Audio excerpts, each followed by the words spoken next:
Imagine walking into the new semester as that student. What everyone looks up to, the effortlessly cool, organized, and aesthetic Pinterest student who sets the vibe for the entire class. The student everyone wants on their new semester vision board. Sounds like you?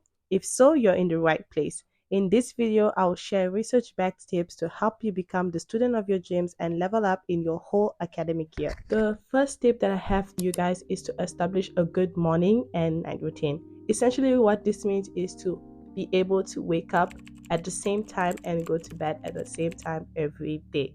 Of course, this is not to say that you cannot sleep even 2 minutes or 10 minutes later than usual, but what you want is to establish a routine that help your internal body clock adjust better than when you just sleep at random times and wake up at random times. So for me, next semester I have 9 a.m. classes, and it takes me about 1.5 hours to commute from home to school every day. So essentially, that means I have to be awake at 6 a.m. if I want to be able to make my bed, to get my breakfast, do my skincare, and also prepare some lunch for school. If I have to be able to do all these four things and also look good for school, look productive, look put together for school, then I would have to wake up early. Research suggests that an adult needs about 7 to 9 hours of sleep to be able to be productive and function well the next day. So scale this how you want. If you need 7 hours of sleep and you want to wake up at 6 a.m., then 11 o'clock would be good to sleep. So for me, I need about 7 to 7.5 hours of sleep to be able to function really well the next day. So I would need to essentially sleep at 11 p.m. so that I can be awake at 6 a.m. So if you're just like me, then you could do this. Since I'm still on my break, I've been slowly trying to wake up early. So I started by waking up at 7 a.m. and then slowly working my way to 6 a.m. It is definitely not easy to just wake up at 6 a.m. It is not, especially for me, since last semester I used to wake up at like 8 a.m. But this semester, we want to be the early bird. We want to be that student. We want to be prepared and awake the next day. So I think I have to start sleeping early and also waking up early the next day. Another tip that I have for you guys to top this up is that if you know that you struggle to think of an outfit the next morning, I suggest to prepare it the night before. So what I do is like I would put all the outfits that I have to wear on hangers. So I would prepare about like 3 days of outfits. So Monday I'd wear this, Tuesday I'd wear this, Wednesday I'd have wear this, and then when Wednesday comes, I think for the next 3 days or the next 2 days, depending on when do I have class. So that's what I would do every single time to help me, just so that I'm not rushing through my closet finding an outfit in the morning I when I cannot think, especially if I do not have an outfit inspiration in my head. Then I have to start thinking about, okay, what do I wear? What should I put on? And that wastes a lot of time. So if you are like me, I'd suggest to do that the night before so you're more prepared in the next morning. And the second tip that I have for you is to set up your study space for success. So this means that having a clean and tidy study space before starting the new semester. So if you were on semester break or you were on exam season, what happens to your room is that it just piles up with a lot of mess. Or if you're like me and you study in your room, then the entire home is a mess. Or if you have a designated office or a designated space to just study, then your whole desk, chair, floor is a mess. So if that's the situation that you're in, this is your sign to clean up. This is your sign to start cleaning and decluttering everything. So what I did was start by cleaning up all my clothes. So I think when I was on break and on exam week, my clothes have just been piling up with dirt and just been everywhere. So I had to start by decluttering my closet, decluttering the rack where I keep all my clothes so that I can clean it up again before the new semester starts. And also moving on to cleaning my desk, just wiping everything, putting everything in order, classifying it, making it making the space back to functional. That's what I spent my time doing. So this is your sign to do the same. It really helps. So research suggests that if you study in a tidy and organized space, you tend to be more productive and less irritable compared to students that study in a disorganized space. For me, a clean space equals a clear mind. If my space is clean, I feel more motivated to get my work done without wasting time. As compared to when my space is a mess, I'm more tempted to procrastinate and mindlessly scroll on my phone the entire day. If you're like me, I suggest to take at least 10 minutes every day to clean up just to prevent it from accumulating over time. This way, it doesn't feel like you have a lot to do at the end of the week. The next tip is to organize your digital space. So this also aligns with the study space just now. So if your study space is clean and set for the new semester, then you'd also want to organize your digital space. If you are like me and you use your iPad to take notes, then you would want to go on GoodNotes, create a new folder for the new semester, create declutter all the old images or pictures that you have taken, documents that you have scanned that you do not need anymore, just decluttering everything and cleaning that up for the new semester, just so that you have enough space to do everything. So I think for me, what I like to do is to first of all just go through my iPad's gallery and just delete all the unnecessary images that I have of textbooks, notes, PowerPoint, all sort of things that we had to take pictures of. I just start by decluttering that. And after that, I will move on to my phone. So for my phone, that is even harder because my phone has a lot of stuff in it. So we start by decluttering all my pictures, all the images that I take, and I also do YouTube and I use my phone to record. So you can already guess how much of space that's taking on my phone. So I would just take everything and back it up on my computer and then clear it out on my phone. And I also do the same thing on my laptop. So we move on to the laptop and we do the same thing. Clear the files, clear the pictures. Whenever I take screenshots, they just pop out on my laptop display, and I do not want that. So I'll delete that one by one and make sure we are ready and set for the new semester.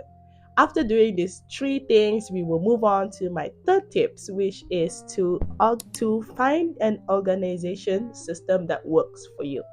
For me, I divide this into two sections. One, we have the physical organization system and the digital organization system.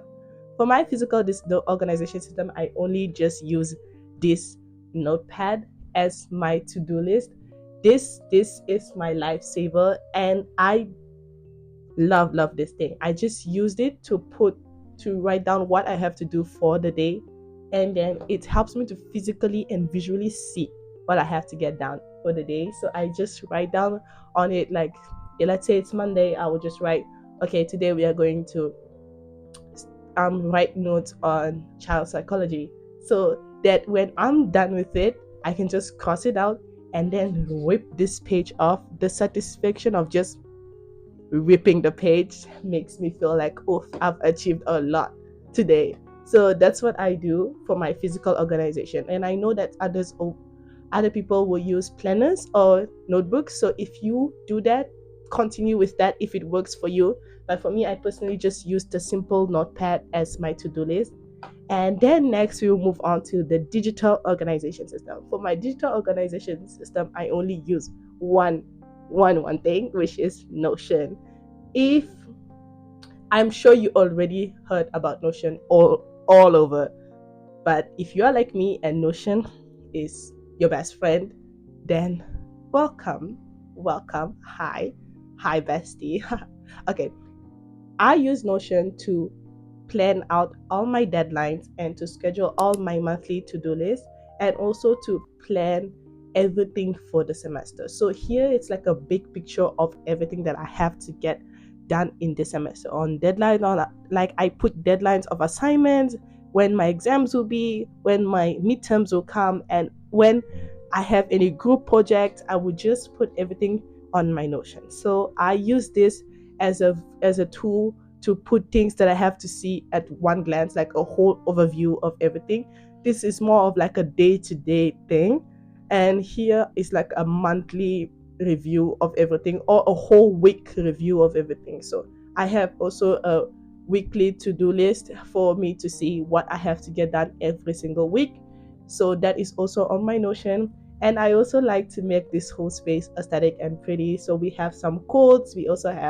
Like we also have like pictures that motivate me. I really like the quotes mostly on my space, so that's why my Notion is filled with a lot of quotes and also like some fun designs. This just helps me keep motivated. So that's the main thing that I use my Notion for.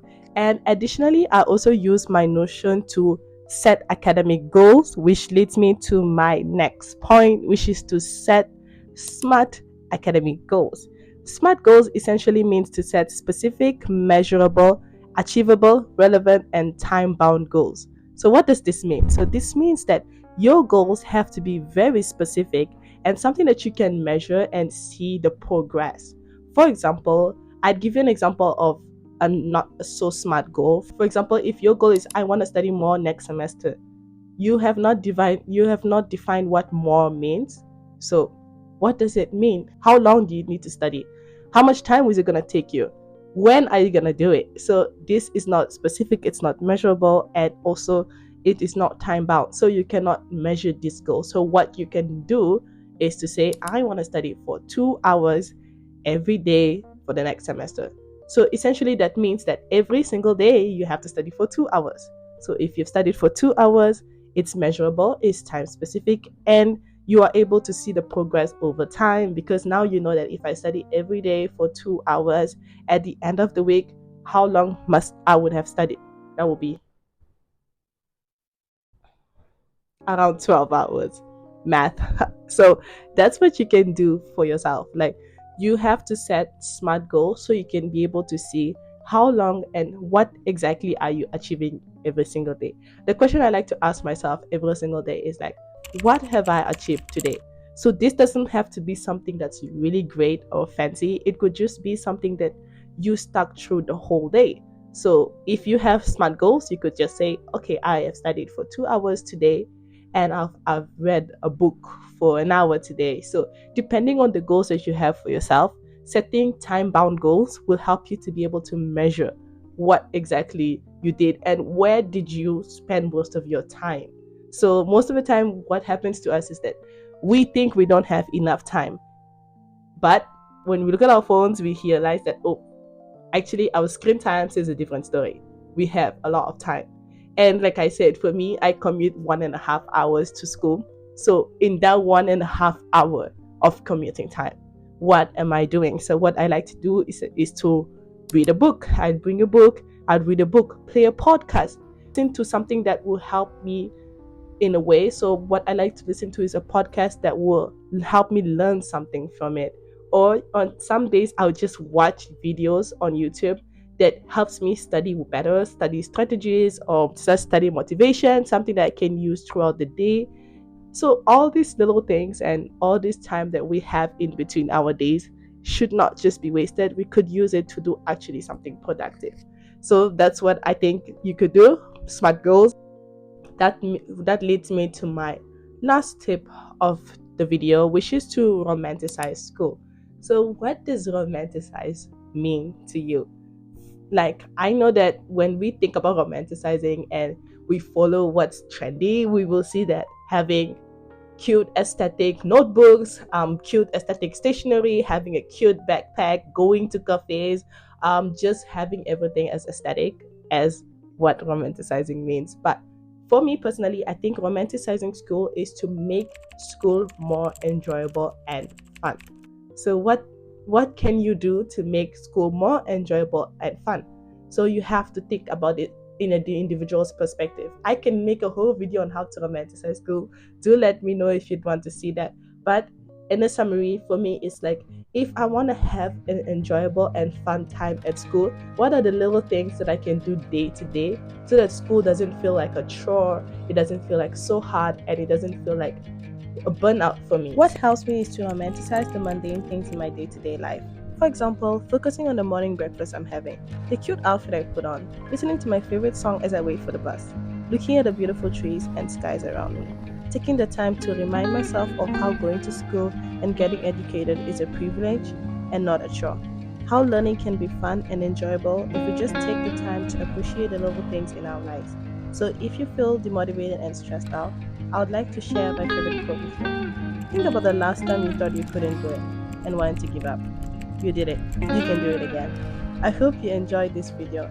And if you'd like to see how my day-to-day life looks like, or even want to make a new study buddy, check out the other videos on my channel. See you there.